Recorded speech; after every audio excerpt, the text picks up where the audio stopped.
Good evening. Fleet Maull here for Shambhala Mountain Center. Welcome to our Beyond Mindfulness online conference. It's so exciting to be here with all of you and to introduce this. We have over 24,000 people signed up for this conference, and the list is growing, and from all over the world. And I think it's safe to say that some people are watching it in groups, and people will probably share the link and so forth with their friends. So who knows how many people from all over the world are going to spend the next 5 days exploring the path of mindfulness and the healing and transformative power of mindfulness, and this whole very provocative question of or title, Beyond Mindfulness. So this is part of Shambhala Mountain Center's Awaken the World series, and many of you, I'm sure, joined us last fall for the Awaken the World online conference, and the community is just growing and getting larger. So this is really exciting. We're going to be spending the week with more than 30 amazing teachers, Dharma teachers, mindfulness teachers, researchers, wisdom holders, thought leaders in this field, and it's just going to be a pretty amazing week, I'm sure. So we'd really appreciate it if you take a moment to say hello, and there's a comment box just below the video here, and please just put your name in there and where you're from. And if you'd like to just say hi or say anything, but just a sentence and say hello. So we'd love to hear from you and get that sense of who's with us and this community where we're all connecting from around the world. So tonight we're going to explore the path of mindfulness. There'll be a different theme for each day, and this first theme is the path of mindfulness. And in a moment, I'm going to talk about the presentations tonight, and we're also going to do a little mindfulness practice together. But first, I wanted to talk a little bit about this theme, our overall topic, Beyond Mindfulness. I'm sure all of you are aware that here in the U.S. and many other countries in the West, mindfulness, what some people call secular mindfulness, is moving into the mainstream of society and is sort of all the rage, as they say. And there are some concerns, by some reasonable concerns, as to whether the fullness of the spirit of mindfulness and the context of mindfulness is being brought along with the practice itself from these very venerable and ancient contemplative wisdom traditions from which these mindfulness practices have derived, whether the ethical foundation is being communicated, whether we're talking about simply attention training, where we could train our attention to do anything and to perform better doing anything, even some things that may be less desirable, and activities or even violent activities. So concerns that are we bringing that deep non-judgmental attending to into the way that we're disseminating mindfulness into the mainstream. And I think these are valid concerns. I'm very involved in both, personally, been very involved for a long time in traditional Buddha Dharma, in socially engaged Buddhism, and in more recent years, very involved in the secular mindfulness movement with our Prism Mindfulness Institute and Engage Mindfulness Institute, and really pretty current with a lot of what's going on in this so-called secular mindfulness movement. And actually, from where I'm sitting, and mostly what I see, actually mindfulness is being presented with great integrity and with great depth. But nonetheless, I think these are important topics to explore, and also as well, along with mindfulness going into the mainstream of our society, and perhaps sometimes the more privileged parts of our society, are we also finding ways to make the benefits of mindfulness practice available to all of our fellow citizens, even those that we sometimes think of as adults, youth and adults at risk, or communities that are underserved or even at times marginalized. So So it's important just to explore all these different realms. And that's what we're going to be doing over the next 5 days in many different ways. So before talking about tonight's presentations, let's do a little practice together. So if you would, I have no idea what kind of seating arrangement you have where you are with your computer or your perhaps big screen. But if you would sit up in some kind of arrangement on a chair or on your cushion on the floor, or if you're even watching this with your laptop in bed, maybe you could swing your legs over the side of the bed and sit on the side of your bed. Although certainly you can practice mindfulness laying down or standing up as well. At any rate, take a good posture. And if you are able to be seated, then, sit with a nice, uplifted, naturally dignified posture. Let your shoulders relax. Have your head with good alignment, ears lined over the shoulders. Your eyes open, although many are accustomed to practicing mindfulness with your eyes closed, so that's fine too. If your eyes are open, you might want to shift your gaze down towards the floor a little bit, maybe 6 or 7 feet in front of you, so you'll be less distracted. Or if you like, you can have your eyes closed. And then bring your attention, if you would, to your body. And to begin with, the contact between your body and your chair, your feet and the floor, to the actual tactile sensations that arise where you experience that contact between your body and whatever you're seated on or the floor itself.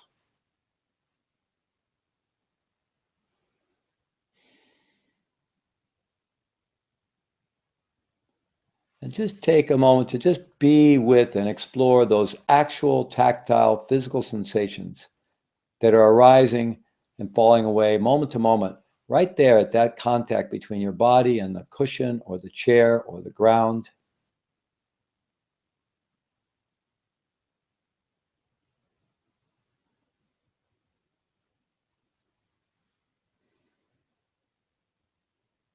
And then expanding your awareness throughout the body, directly feeling all of the sensations, the actual tactile physical sensations arising and falling away with the contact between your skin and your clothing, your skin and the air, and particularly the passage of air across the nostrils or the lips with each in-breath and each out-breath.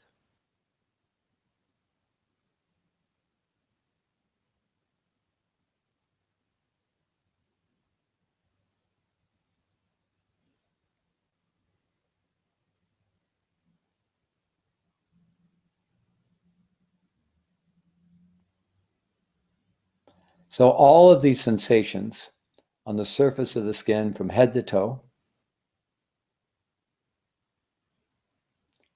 and as well the internal sensations within our body, the overall weight and mass of the muscles and bones,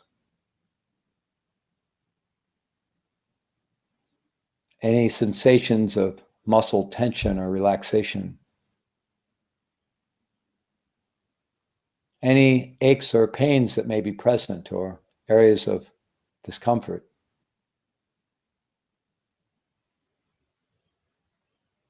Sensations of coolness or warmth, both on the surface of the skin and within the body.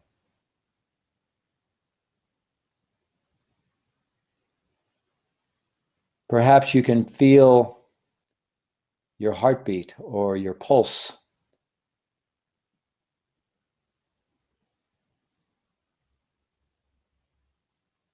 And perhaps you can feel a quality of just a flow of sort of nervous energy in the body, or life force energy, if you will, just the overall aliveness within the body.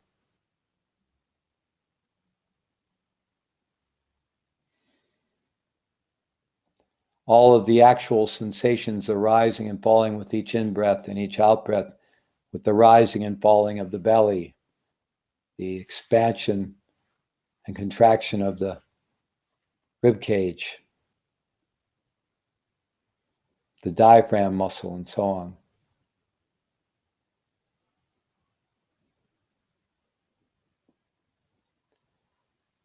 And you may notice that we have a tendency to very quickly substitute concept for actual experience.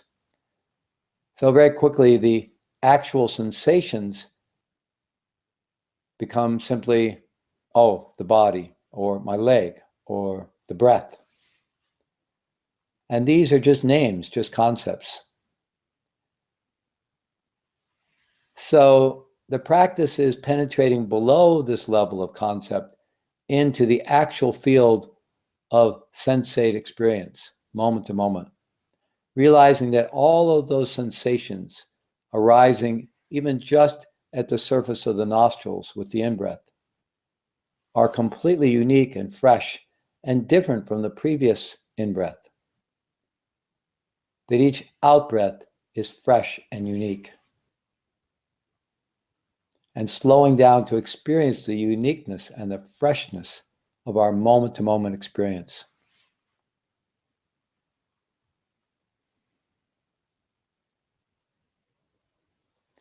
You may also notice that we have this preferential mind that prefers comfort over discomfort. And in fact, we're quite addicted to comfort, and if we're honest and explore it deeply, we'll find that we actually live in fear of discomfort. So seeing that, we could relax that a bit and have a willingness to just embrace the whole spectrum of our physical experience, sensations that are pleasant, neutral, or unpleasant.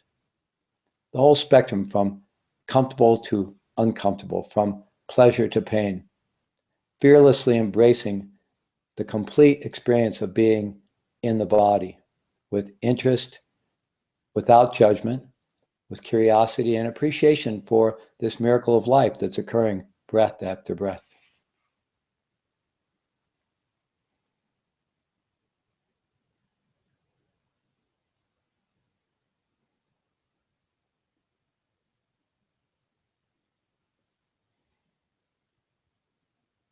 And if we notice ourselves sort of observing all of these sensations, that's a wonderful skill in of itself. Nonetheless, see if we can relax into just feeling them directly, dropping into the flow of sensate experience and resting our attention there without the need for a feeler or a subject, but just being in the experience, the direct flow of sensate experience of all the physical sensations in the body, as well as our other sense perceptions of sight, sound, taste, and smell.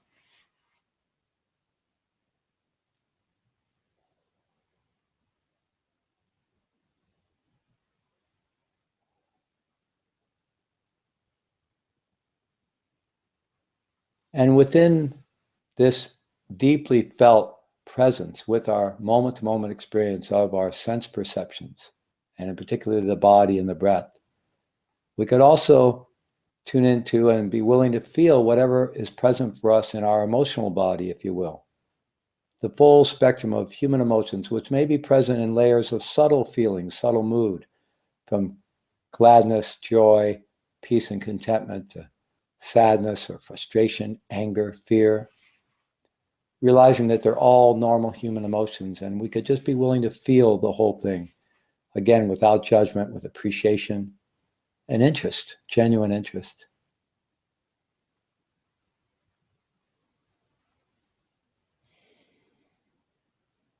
And then also having an awareness of our thinking mind, our cognitive mind, and just appreciating that we have a mind and it produces thoughts continuously. We don't need to avoid them. We don't need to chase after them. We can just be with the arising and falling away of the thoughts. And appreciate when our mind is really active and also when it feels more peaceful and spacious. And just be willing to experience that directly, to feel it directly.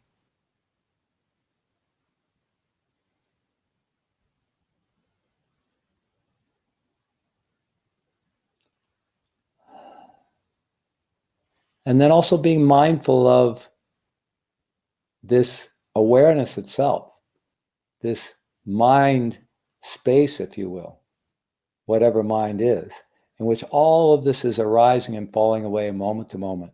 Physical sensations, emotions, thoughts. There is the space in which all of this is occurring, and there's the awareness itself. And we could be present to that, mindful of that.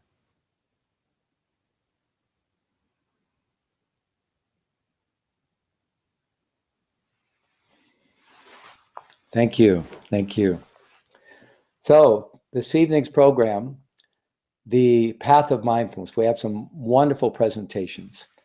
So I had the wonderful opportunity to sit down with Joseph Goldstein and do an interview, which I think you're going to find quite delightful. Joseph Goldstein, co-founder of the Insight Meditation Society and the Barry Center for Buddhist Studies in Barry, Massachusetts. And really going to explore sort of the classic foundation of mindfulness and some of the ethical questions involved there. Reverend, my co-host for this whole event, Angel Kyoto Williams, Reverend Angel Kyoto Williams, who's an amazing mindfulness teacher, meditation teacher, and activist herself, social activist, is going to be interviewing the Venerable Bhikkhu Bodhi, who is both a Buddhist, he's a Buddhist monk, and in the Theravadan tradition, he's a very prominent Buddhist scholar, and he's a very well-known social activist. So that'll be wonderful. We're going to have a basic mindfulness instruction and guided meditation with Dale Asriel, who's an Acharya, a senior teacher in the Shambhala tradition, and actually in charge of mindfulness and meditation instruction and the training of meditation instructors for the whole global Shambhala mandala. So she has a lot of wisdom and insight to share with us. We're also going to hear from my friend and colleague Janet Silentius, who is also a Shastri, who is a senior teacher in the Shambhala tradition, but she's also a senior teacher in the mindfulness-based stress reduction, the MBSR community, the Center for Mindfulness community out of University of Massachusetts, the work of John Kabat-Zinn and Saki Santarelli. And Janet is going to speak about mindfulness in the context of what she calls the 3 C's of caring, curiosity, and culture. We're going to hear from John Dupuy, who's a psychologist and founder of Integral Recovery. And he's going to speak about mindfulness in the context of the integral theory, the work of Ken Wilber, many of you may be familiar with, and particularly the 4 quadrants from Ken Wilber's Aqual integral model. So we have those 4 quadrants of the interior aspects at the individual and collective level, and then the exterior aspects at the individual and collective level. And it's a wonderful map to take a big map view of human consciousness and just the whole realm of our human world and society. And so John is going to speak about mindfulness in the context of those 4 quadrants. And then finally, we'll hear from Acharya Judith Simmer Brown, who is also a senior teacher in Acharya in the Shambhala tradition. And Judith is actually head of the Teacher Academy within the Global Shambhala community. So really takes the lead in training teachers. So you're going to hear from 2 amazing senior teachers in the Shambhala tradition who have very important roles both in training meditation instructors and in training Dharma teachers and mindfulness teachers. So quite a wonderful lineup this evening, and I'm really excited about it. So I want to go through just a few logistical details with you before we finish up here. So really want to encourage all of you to use the comment section below this video and all the videos that you watch, and really share your comments and in particular ask questions, because we're going to gather those questions and we'll be responding to them periodically. So post your questions and your comments, please. As soon as we finish here, you'll see a link below this video where you'll be able to click there, and then you'll have full access to all the videos that are part of this first day of the Beyond Mindfulness online conference. And those videos will be available for 48 hours. They won't be available after that, but you will be able to purchase this wonderful resource package that Shambhala Mountainous Center has put together, which will include all the videos from the conference and very high quality videos. and along with lots of other related resource materials, including a 7-day meditation challenge and a 3-day meditation retreat, on just an incredible resource package to continue exploring your own practice and deepening your own practice of mindfulness with amazing teachers. And that's going to be available online and as a flash drive, and so you'll be able to, and maybe as a DVD set, I'm not sure, but all the information is there available at that link. So every night we'll be here at 8 o'clock Eastern time, 7 o'clock Central, 6 o'clock Mountain, and 5 o'clock Pacific time to introduce the next day's program. And I look forward to seeing you again tomorrow at 8 o'clock Eastern time to introduce day 2 of the conference. So again, just so excited to be here with this global community that we know is 24,000 strong and growing. And we're going to go through this wonderful exploration together. So please enjoy it. Have a good time. Watch as many of the videos as you can, and be sure to post your comments and your questions. So have a wonderful evening, and jump in and explore what Shambhala Mountain Center has worked so hard to make available for all of us. Thank you very much.